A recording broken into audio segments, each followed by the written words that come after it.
Raptor 8000.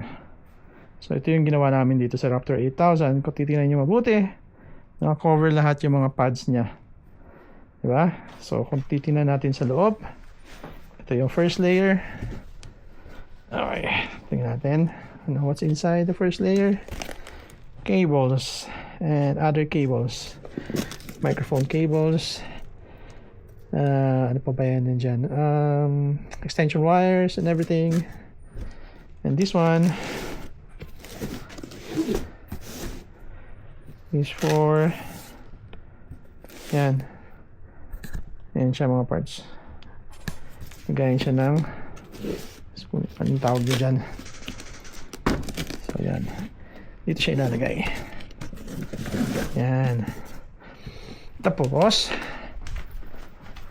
ito natin dito. Yan. Kaya orange ang gusto ng client kasi gusto niya makita agad yung item. So what's inside this? Microphones. Kasi kumakanta sila ng gig sa mga parties. So ito, wala pa. Sabi niya lalagay na ng accessories. Yan.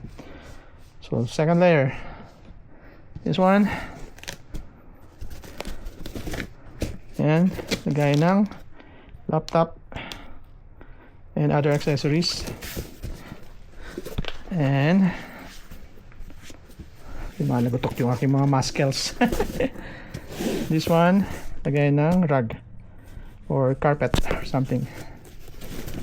Yung itim na tela kasi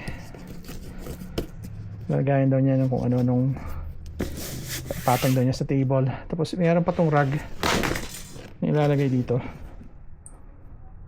Ayan. Anong masasabi nyo, ha? Ganito mag-customize ng item sa loob. Alright. Thank you. Paggawa na kayo sa A-Vision Customize. Bye.